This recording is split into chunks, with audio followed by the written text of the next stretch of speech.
이제 카말라 해리스 후보가 지지율이 많이 올라온 건 맞습니다. 앞으로 지지율이 더 확보가 돼서 트럼프 당선 가능성을 넘어설 수 있을지는 우리가 앞으로 이벤트 2개 정도는 확인을 해볼 수 있을 것 같아요. 거기에서 확실해지면은 그러면은 카말라가 좀 해볼만 하겠다.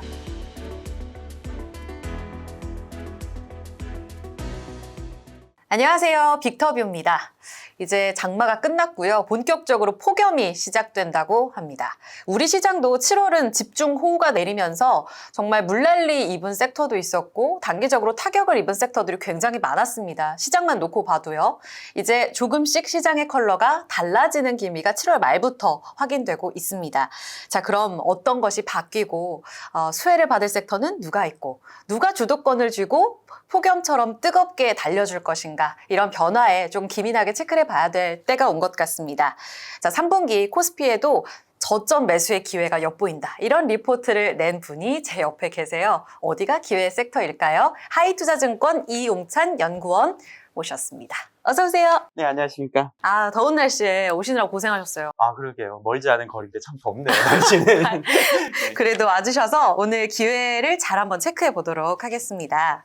자, 먼저 첫 번째 질문은 저희 매크로 이야기부터 나눠봐야 될 것 같아요. 7월 FOMC, 우리 녹화일 기준으로 내일이면 이제 금리 결정이 납니다. 좀 환호하는 분위기로 기대하고 계신가요? 우리가 지금 고민하고 이제 논의할 것들은 9월에 인하가 시작되느냐 보다도 9월에 인하를 시작을 하고 나서 올해 사실 2회, 3회 얘기도 많거든요. 그것 이상을 넘어서서 내년에 얼마까지 경제가 내려가고, 그러면 그 내년에 이 경제가 내려가는 폭보다 그거를 회복할 수 있을 만큼, 들어올릴 수 있을 만큼 금리 인하의 폭이 어느 정도 가능할 것인지, 그런 것까지 논의를 해야 될 것 같거든요. 그래서 사실 금리 인하에 대한 논의는 시작점보다도 폭 얼마나 갈 수 있을까, 그리고 경제가 지금 사실 내려온다 하지만 얼마나 내려오는지 사실 약간 좀 애매한 부분이 있긴 하거든요. 이제 그런 부분들을 우리가 조금 더 이제 짚어 나가면서 그런 상황, 그런 관점에서 파월 의장이 지금까지는 데이터 디펜던트에 관련된 그런 입장을 계속 밝혀 오셨어요. 근데 계속 지금도 앞으로도 데이터 디펜던트를 보아가면서 아직은 조금 더 중립적인 얘기를 하게 될지, 이제는 이 정도 데이터면은 슬슬 이제 경제 하강 우려를 해야 된다라고 하면서 조금 더 완화적인 발언을 할지, 이런 쪽에 조금 더 초점을 맞춰주시면 될 것 같습니다. 증시에 그렇게 나쁠 그런 이벤트라고 생각은 하고 있지는 않습니다. 그러면 7월 딱 중순 11일부터 이 부분, 이 연구원님께서 또 딱 맞춰주신 부분이기도 해요. 사실 이런 전망은 안 맞았으면 좋겠다라는 네. 생각도 들 정도로 네. 사실 기술주의 변동성이 커지면서 딱 7월 11일부터 나스닥 급락 나왔잖아요. 지금 조정 받을 만큼 받았고 7월 29일 정도부터는 기술주 급락세는 진정된 것 같아요. 저점 매수 고민하시는 분들 많던데 어떻게 보세요?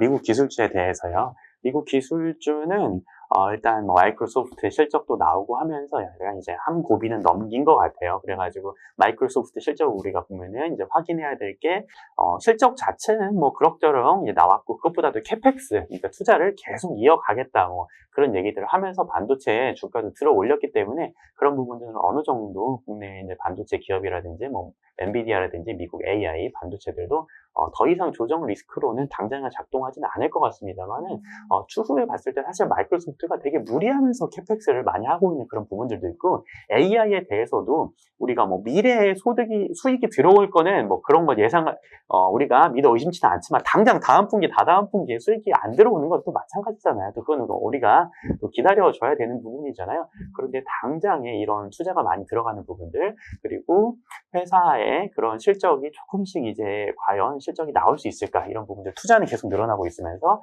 이제 이제 이익은 이제 여기서 좀 정체되는 그런 부분들이 있는데, 여기에다가 미국 경제가 조금 예상보다 조금 더 하강을 한다든지 그렇게 되면은 밸류에이션 자체가 그렇게 싼 건 아니기 때문에 우리가 그냥 조금만 빠져서 물 태우자, 약간 이런 식으로 접근하는 것보다는 조금은 더 조심해서 조금 보수적으로 보자. 특히 소프트웨어 빅테크의 경우는 조금 더 보수적으로 조심해서 보고, 그래도 마이크로소프트가 돈을 쓴다고 하니까 수혜를 받는 반도체는 그거보다는 조금 더 상황이 낫겠다라고 우리가 접근을 하는 게 맞지 않을까, 이렇게 생각을 합니다.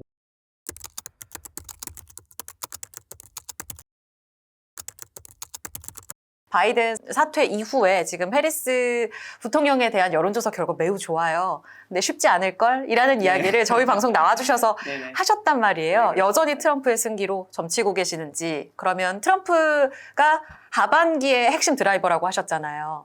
여기에서의 수혜 피해, 우리 쪽으로 본다면 어디가 기회일까요? 일단 그 미국 대선을 말씀을 드리면은요, 일단 해리스, 이제 카말라 해리스 후보가 지지율이 많이 올라온 건 맞습니다. 이건 확인을 해야 될 거, 그럼 우리가 이렇게, 인정을 해야 될 것 같고요. 그렇게 확인이 되고 있습니다만은, 이게 그 미국 민주당에서도 바이든 지금 현 대통령이 이제 후보로 있을 때 뭔가 지리멸렬한 그런 상황이었어요. 이제 그러다가 이게 다시 이제 뭔가 방향이 잡히고 그래도 뭔가 되어가는 모습이 보이니까 지지율이 약간 컨벤션 효과와 함께 올라온 부분 이런 것들이 있다고 생각이 되거든요. 네, 그렇게 생각하면 여기에서 지지율이 더 올라가느냐 그거는 이제부터는 쉽지 않아 보이고 안티 트럼프가 집결하는 것만으로도 이 정도는 올 수 있었다 사실 이렇게 생각을 하고 있습니다. 앞으로 지지율이 더 확보가 돼서 트럼프 당선 가능성을 넘어설 수 있을지는 우리가 앞으로 이벤트 2개 정도는 확인을 해볼 수 있을 것 같아요. 거기에서 확실해지면은 그러면은 카말라가 좀 해볼만 하겠다 이렇게 얘기를 할 수 있을 것 같고요. 어떤 이벤트냐? 8월 중순에 부통령 후보 임명하는 그런 이벤트가 있어요. 그런데 부통령 후보가 펜실베니아의 주지사인 이런 샤피로라든지 아니면은 이제 애리조나의 이제 상원 의원인 그러니까 켈리 이런 분이 있는데 켈리 같은 분은 사실 조금 이제 보수층에 소구하는 그런 부분들이 있어요. 그런 부분들이 만약에 센세이션을 일으킨다 아니면은 이제 9월쯤에 가서 TV 토론이 있을 텐데 카말라 해리스가 생각보다 잘한다. 그러면 우리가 변동성을 조금 더 생각해 볼 수 있을 것 같고 그렇지 않으면은 아무래도 트럼프의 우위를 조금 더 우리가 생각하고 가는 게 좀 더 합리적이지 않을까 이렇게 보고 있습니다. 트럼프노믹스에 대해서는요. 일단 트럼프노믹스하고 트럼프 트레이드를 조금 구별을 해야 될 것 같아요. 그래서 트럼프 트레이드는 우리가 트럼프가 될 것 같으니까 가격이 반영되는 거잖아요. 이 가격 반영되는 거는 트럼프 당선 전까지 아마 10월 정도까지는 거의 다 끝날 겁니다. 우리가 지금 그리고 마지막에 당선이 되고 나면은 그 다음부터는 실제로 트럼프가 되면 되는 대로 안 되면 안 되는 대로 그 다음에 이제 실제 어떤 걸 하는지에 따라서 넘어가게 되고 지금은 기대로 가는 거니까요. 그러면은 이게 맞나 틀리냐 하면서도 이게 수혜일 것 같다 이렇게 하면서 주가가 가긴 갑니다. 그런 것들이 일단은 뭐 미국에서는 러셀 2000이 가고 이제 기술주가 조금 조정받는 쪽으로 가잖아요. 이것도 계속 갈 것 같아요. 뭐 이제 10월까지는 좀 과도하다 싶어도 좀 가다가 그 다음에 이제 국면이 꺾이는 국면이 나올 거라고 보고 있고 국내도 마찬가지입니다. 뭐 이렇게 카말라 해리스가 완전히 압도했다 뭐 이런 게 나오기 전까지는 뭐 되돌림이 있다 하다가도 그래도 수혜라고 생각하는 방산 조선이 조금 더 나아 보일 거고 그 다음에 뭐 건설이라든지 아니면 헬스케어, 뭐 바이오시밀러 이런 것들이 뭔가 좀 수혜주로 이렇게 부각을 받는 것 같은데 그런 상황이 좀 더 이어질 걸로 보고 있고요. 트럼프 노믹스라고 하면 트럼프가 만약에 4년은 정권을 잡으면 앞으로 4년 동안 어떤 정책을 펼치고 어떤 경제를 만들어 나갈 거냐면은 미국 내에서 제조업을 하는 게 핵심인 것 같아요. 그 제조업을 육성하는 게 핵심이고 트럼프 1기 때의 경제정책, 무역정책의 핵심은 중국을 견제하는 데 조금 더 핵심이 있었다고 한다면 이번에는 사실 중국이 지금 상황이 그게 좋지 않거든요. 그래서 중국을 꼭 견제한다기보다는 미국 내에서의 제조업 역량을 올리는 방향으로 생각하고 또 그런 의미에서 보편적인 관세 얘기를 하거든요. 트럼프 1기 때 중국을 타겟해서 관세를 매겼다면 이번에는 모든 수입품에 대한 보편 관세 이런 걸 매기면서 미국 내에 있는 제조업자들에게 조금 더 가격 메리트를 주는 방식으로 이렇게 뭔가 정책을 꾀하고 있어요. 그래서 주가는 미리 가 있을 수도 있을 것 같고요. 근데 그것과 무관하게 미국 내에서 제조업을 하는 그런 기업들에게는 4년 동안 좀 더 혜택이 있을 것 같다라고 접근을 하시면 될 것 같습니다.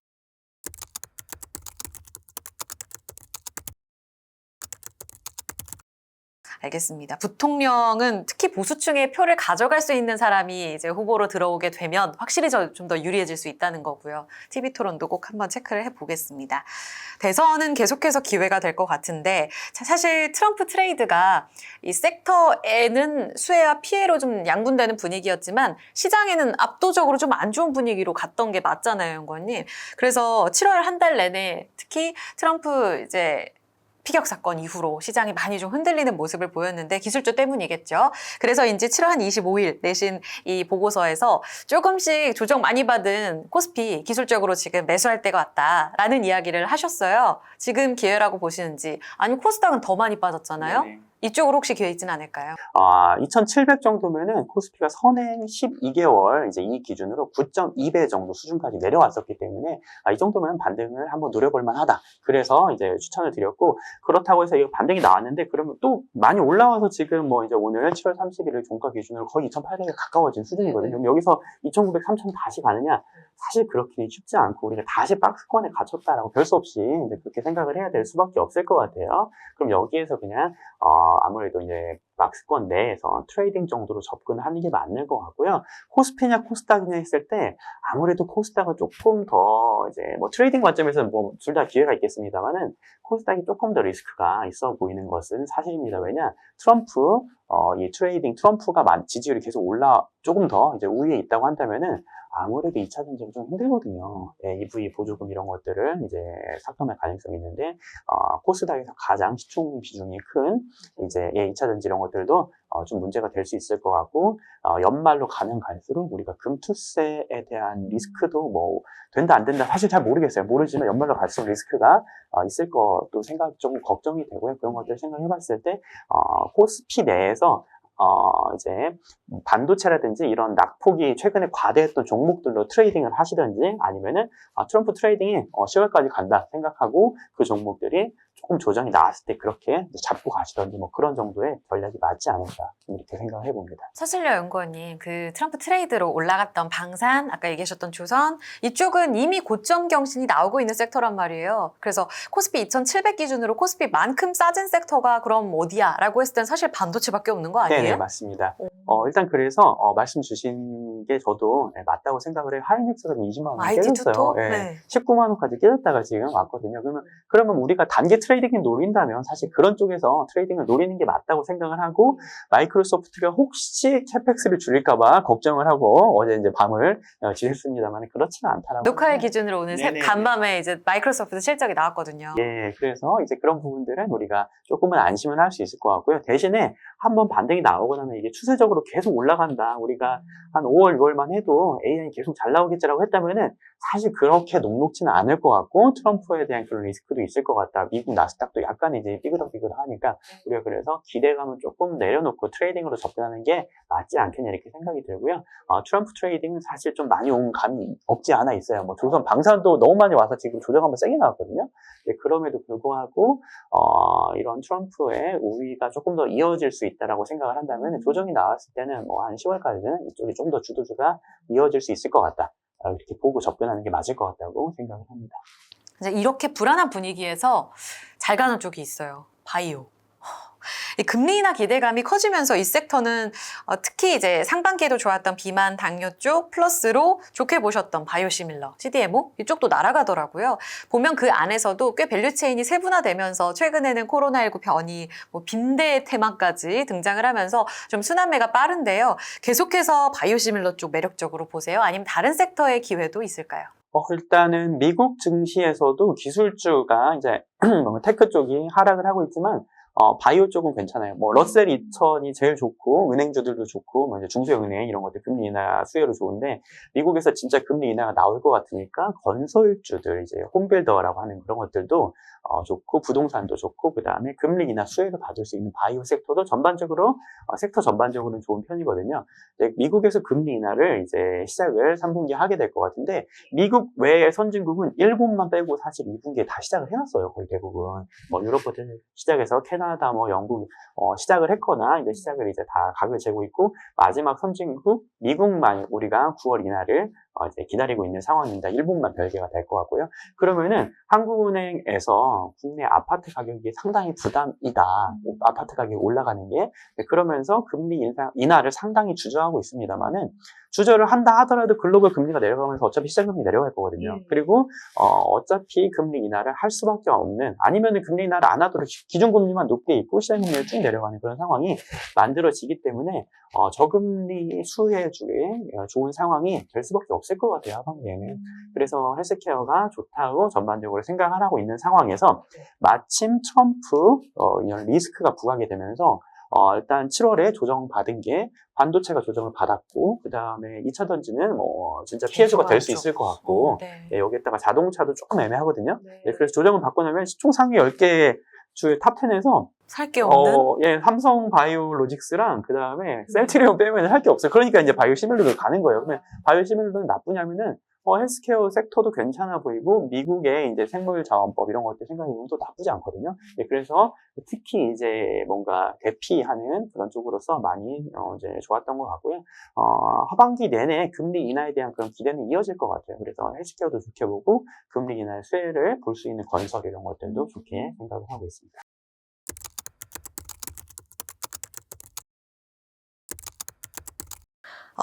탑픽으로 가볼까요? 지금 하반기부터 연말까지 연구원님께서 보기에 포트 운용 전략을 큰 틀에서 이제 시황을 워낙 쭉 해주시니까요. 그 시황 반영해서 지금 포트를 어떻게 운영하면 좋을지 탑픽까지 한번 추려서 들어보도록 하겠습니다. 예, 투자 전략을 말씀드리면 저희가 이 트럼프 트레이딩 관련해서는 한 10월 정도까지는 이제 유효할 것 같고 10월 정도가 지나게 되면은 정확히 말씀드리기는 어렵지만은 9월에 아마 금리 인하를 하게 될 것 같고 11월에 이제 미국 대선이 있잖아요. 그쯤 해서 아마 변곡점이 나올 거예요. 그럼 그 이후부터는 우리가 경기를 쳐다보게 될 거고 미국 경기를 미국 경제가 금리 인하를 시작을 했는데 미국 경제가 이제 그걸로 받쳐지기 시작할까? 네, 그렇게 갈 것 같아요. 근데 그 이후부터는 이제 경기에 관한 다른 얘기가 될 것 같고 지표를 잘 보겠네요. 예, 그때부터는 그렇게 또. 될 것 같아요. 뭐 실업률이 올라가서 우리가 샴룰 이런 것들을 이제 트리거가 나올지 이런 것들을 봐야 될 것 같고요.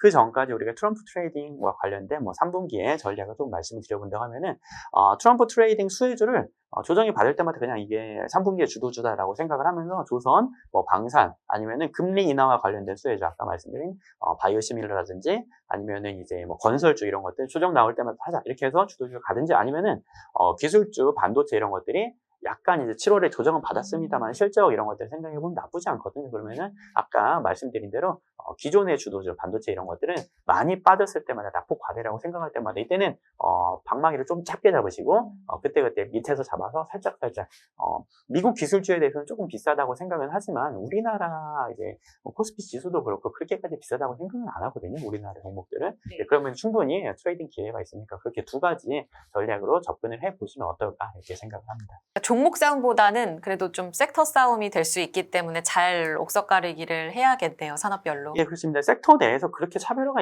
일어날 것 같지 않아가지고요. 예, 그렇게, 이게 섹터 내에서 뭔가 이제 종목이 많이 갈리고 실적이 많이 갈리고 할 때 이제 종목을 좀 더 말씀드릴 수 있을 것 같은데 지금은 약간 업종별로 가는 것 같아요. 근데 거의 바스켓을 사람들과 비슷하게 가지 않을까 이렇게 생각을 하고 있습니다. 건설, 바이오 헬스케어 그리고 반도체 트레이딩 힌트들 많이 주셨습니다. 아까 9월 말에서 10월 그러니까 대선 전에 한 번 더 시장의 색깔이 바뀔 것 같다라는 이야기를 하셨기 때문에 그 전에 또 한번 모셔야겠어요. 네. 시간 내주시길 바라고요. 무더운 여름 저희 빅터뷰를 통해서 3분기의 빅픽처 같이 체크해봤습니다. 이용찬 연구원과 함께했습니다. 고맙습니다. 네, 감사합니다.